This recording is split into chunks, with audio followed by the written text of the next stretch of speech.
بخاری و مسلم کی ایک حدیث مبارکہ ہے، حضرت جابر آپ اس کو روایت کرتے ہیں کہ کوفہ کے کچھ لوگ حضرت عمر بن خطاب رضی اللہ تعالیٰ عنہ آپ کے دور حکومت میں آپ کے پاس حاضر ہوئے۔ انہوں نے آ کے حضرت سعد بن ابی وقاص ان کی شکایت کی کہ آپ نے ہمارے اوپر جو بندہ مقرر کیا ہے اس کے اندر کچھ خرابیاں ہیں۔ انہوں نے آ کے شکایت کی۔ جب حضرت سعد بن ابی وقاص کی شکایت حضرت عمر کے پاس پہنچی تو حضرت عمر نے تحقیق کے لیے کہ کیا یہ لوگ سچ بول رہے ہیں یا جھوٹ بول رہے ہیں، تحقیق کے لیے کچھ اپنے وفادار صحابہ کرام کو، اپنے ساتھیوں کو اس تحقیق کے لیے بھیجا کہ آپ کوفہ جائیں اور وہاں جا کر آپ یہ دیکھیں، یہ چیک کریں کہ کیا یہ جو شکایت ہے یہ ٹھیک ہے۔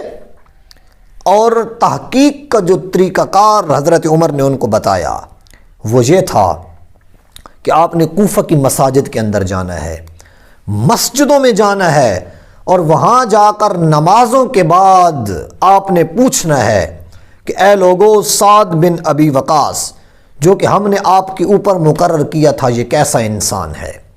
وہ لوگ چلتے ہیں، کوفہ پہنچتے ہیں، کوفہ کی مساجد کے اندر وہ جاتے ہیں نمازوں کے اوپر، اور نمازوں کے بعد لوگوں سے سوال کرتے ہیں کہ حضرت سعد بن ابی وقاص کیسے شخص ہیں۔ تو چونکہ حضرت سعد ایک بہت حضور اکرم صلی اللہ علیہ وآلہ وسلم کے جلیل القدر صحابی ہیں، اور یہ وہ صحابی ہیں جن کا شمار عشرہ مبشرہ میں ہوتا ہے، یعنی چلتے پھرتے جنتی تھے۔ اللہ اکبر، کیا شان تھی۔ تو جب لوگوں سے پوچھا جاتا تو لوگ حضرت سعد بن ابی وقاص کی تعریف کرتے تھے، ان کی شان میں مدح کرتے تھے کہ بھائی حضرت سعد بن ابی وقاص بڑے عظیم شخص ہیں، انہوں نے کوئی غلطی نہیں کی، ان کی کوئی شکایت نہیں ہے۔ تو یہ سلسلہ جاری تھا۔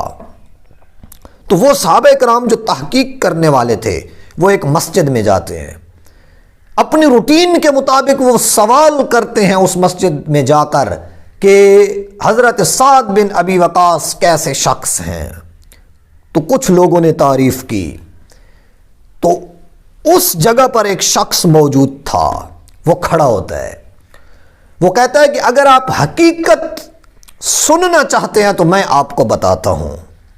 اس نے کہا کہ لا یقسم بالسویۃ ولا یسیر بالسریۃ ولا یعدل فی القضیۃ۔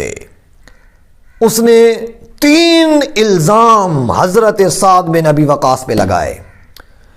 وہ کہتا ہے کہ جب یہ مال غنیمت تقسیم کرتے ہیں تو ان کی تقسیم صحیح نہیں ہوتی۔ وہ کہتا ہے کہ جب جہاد کا وقت ہوتا ہے تو یہ لوگوں کو بھیج دیتے ہیں، خود نہیں جاتے۔ وہ کہتا ہے کہ جب عدالت لگتی ہے، عدل کا وقت ہوتا ہے تو یہ انصاف نہیں کرتے۔ اب حضرت سعد بھی وہاں موجود تھے۔